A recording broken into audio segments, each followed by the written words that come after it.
Hello friends, welcome back to my channel. আমি Mona Lisa. তো আজকে আমাদের বাড়িতে একটা বিয়ের আয়োজন করা হয়েছে, যদিও এটা আয়োজন নয়, এরা পালিয়ে এসছে অনেক দূর থেকে বিয়ে করার জন্য। তো এর তো একটা প্রপার জায়গা দিতে হবে, মানে সুন্দরভাবে যাতে নিরাপদে মানে কি বলে নিরাপদে যাতে এরা বিয়ে করতে পারে। তো এইটা হচ্ছে আমাদের মন্দির, মানে আমাদের মন্দিরে এদের বিয়ের আয়োজন করা হয়েছিল। ছেলেটা বলছিল যে আমাদের মন্দিরে বিয়ে করবে, এই জন্য আগেও কথা বলে গেছিলো। তো মেয়েটা হচ্ছে ঝাড়গ্রামের মেয়ে, মানে পশ্চিম মেদিনীপুরের ঝাড়গ্রাম। আর ছেলেটার বাড়ি হচ্ছে কন্টাই, মানে কাঁথি।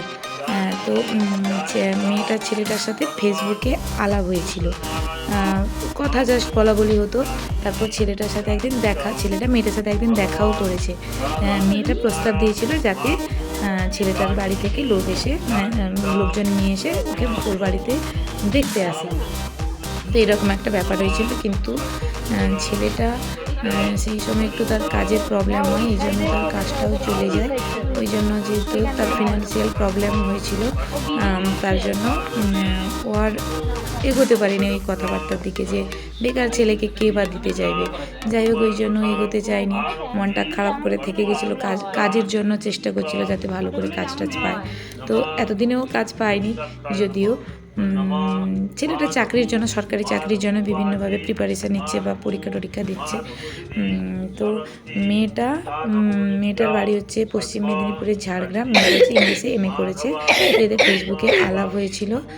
তারপর ওই রকম ব্যাপারের জন্য ছেলে যেহেতু দেখতে যায়নি, মেয়েটা রেগে ফোনটা সুইচ অফ করে দিয়েছে, মানে 1 বছর আগে। তো হঠাৎ ছেলেটা তখন ভাবলো মেয়েটার হয়তো কোথাও বিয়ে হয়ে গেছে, যেহেতু ফোন টোন তুলছে না, সুইচ অফ করে রেখেছে, বিয়ে হয়ে গেছে। তো হঠাৎ 5-6 দিন আগে, মানে বিয়ের 5 দিন আগে মেয়েটা ফোন করে যে আমার নাম এই রকম, আমি মেয়েটার নাম যদিও ভুলে গেছি, মনে নেই, আমার বাড়ি এখানে, ওই যে পরিচয় হয়েছিল, মানে ওই রকম আর কি ব্যাপারটা।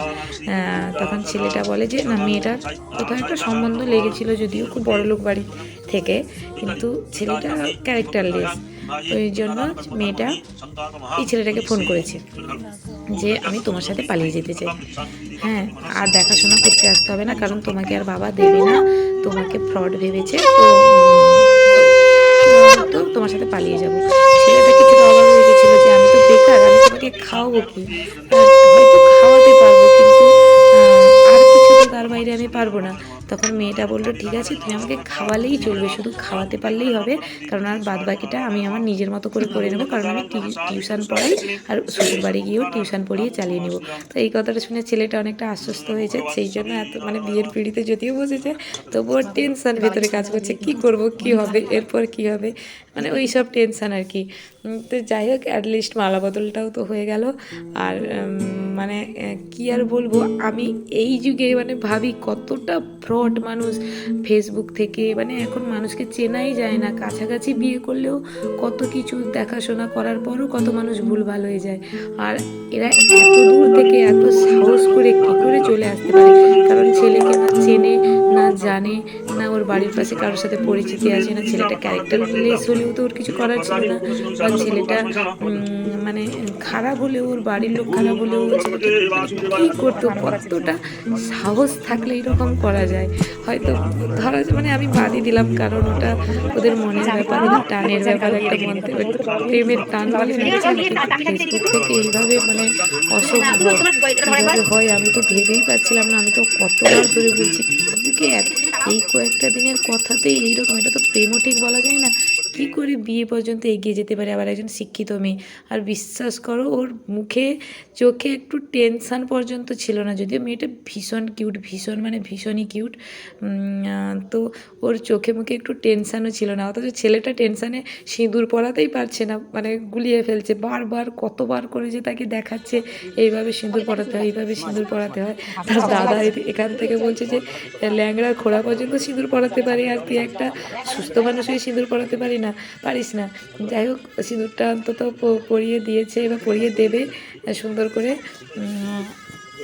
তো ছেলেটা অ্যাকচুয়ালি ভীষণ ঘাবড়ে গেছে, মানে মেয়েটা সবসময় তো হাসছে, কিন্তু ছেলেটা ভীষণ টেনশানের মধ্যে যাচ্ছে, কারণ ওকে তো ভাবতে হচ্ছে যে বিয়ে তো করে নিলাম, এরপরে কী হবে, মানে একটা বিয়ের পর একটা ব্যাপার থাকে তো, যে ইনকাম না করলে বেকার, একা থাকা ঠিক আছে তবুও চলে যাবে, কিন্তু বিয়ের পরে তো অনেক টেনশন থাকে, ওই জন্য ছেলেটা ভীষণ টেনশনে ছিল। তো যাই হোক অনেক বড় একটা কাজ করে ফেলেছে, কারণ ওর বাড়ি থেকে বলছে যে একটু 2-3 বছর 4 বছর পরে বিয়ে করাতো। এবার 2-3 বছর 4 বছর পরে বিয়ে করালে এত সুন্দর মেয়ে পেতো না, বা পেতে খুঁজতে খুঁজতে চলে যেত অনেক দিন। তো এইখানকার বাড়ি থেকে, ছেলের বাড়ি থেকে বিরিয়ানির ব্যবস্থা করেছিল। তো সবাইকে বিরিয়ানি দিয়ে দেওয়ার পর একটা প্লেট কম ছিল, মানে একটা কন্টেনার কম ছিল। তার দিদি বলছিল ওদের ভাগে একটা কম হয়ে গেছে। তখন ছেলেটা বলছে না না দরকার নেই, ঠিক আছে, না খেলেও হবে, আমাদের একটা দিলেও হবে। ওর ফ্রেন্ড বলছে ওদের জন্য একটাই আনা হয়েছে, কারণ ওরা একটা কন্টেনার থেকে খাবে। তো যাই হোক ছেলেরা বলছে না না আমার বাড়িতে খাবো, বাড়িতে মা রান্না করেছে, ভাত রেখেছে আমার জন্য রান্না করে, আমি বাড়িতে গিয়ে খাবো। যাই হোক এইরকম চলতেই মানে মেয়েটা মেয়েটা মেয়েটা কী বলবো, আমি মেয়েটাকেই বারবার দেখছি, মেয়েটার মুখে চোখে একটু ভয় নেই, বা মানে কি বলে একটু মানে কষ্ট নেই, মন খারাপ নেই যে মা বাবাকে ছেড়ে চলে এসেছি। তো যাই হোক ওদের খাওয়া দাওয়া শেষ হয়ে গেছে, এবার সবাই বাড়ি যাওয়ার জন্য বাইরে বেরিয়ে এসছে। যে যার বাইকে করেই চলে গেছে অনেকে। তো সামনে রাস্তার সামনে গাড়ি আছে, ভেতরে ছোট গলি তো ঢুকতে পারছে না। ওদেরকে বারবার বলা হচ্ছে যে এই দিক দিয়ে ঢোকানোর জন্য, কারণ রাত 1:30 বেজে গেছে, যেহেতু এত দূর থেকে ওই মানে সামনে ওই টক গাছগুলো আছে, তো ওই জন্য আমার শাশুড়ি আমার বর ওদেরকে যেতে দিতে চাইছে না, যে বড় ছাতা টাতা থাকলে একটু ভালো হতো, কারণ ওই মানে গাড়ি না যদি আসে কিছু তো করার নেই, একটু ছাতা দরকার। ওই জন্য আমার ছেলেকে বলা মাত্রই আমার ছেলে কোথা থেকে খুঁজে টুজে একটা ছাতা, বড় ছাতা, ওই ফুচকা স্টলের ছাতা বের করে নিয়ে এসছে। এটা দেখে তো সবাই হেসে হেসে লুটোপুটি খাচ্ছে, তবুও বলছে হ্যাঁ ঠিকই আছে, এই ছাতাটা খুব সুন্দর হয়েছে। তো যাই হোক এই ছাতা নিয়েই তারা ওই গাড়ি পর্যন্ত তাদেরকে তুলে দিতে গেল। তো তোমাদের আমার ভিডিওটা কেমন লাগলো জানাবে অবশ্যই। আর তারা এটা ভিডিওটা ছাড়তে না বলেছিল, আমি শুধু বলেছি আমার ভিডিওতে ভিউজ আসে না, এই জন্য তোমরাই কমেন্ট করে জানাও আমার ভিডিওটা কেমন লেগেছে। আর যদি ভালো লেগে থাকে প্লিজ আমার চ্যানেলটাকে একটু সাবস্ক্রাইব করে দিয়ে আমার পাশে থেকো।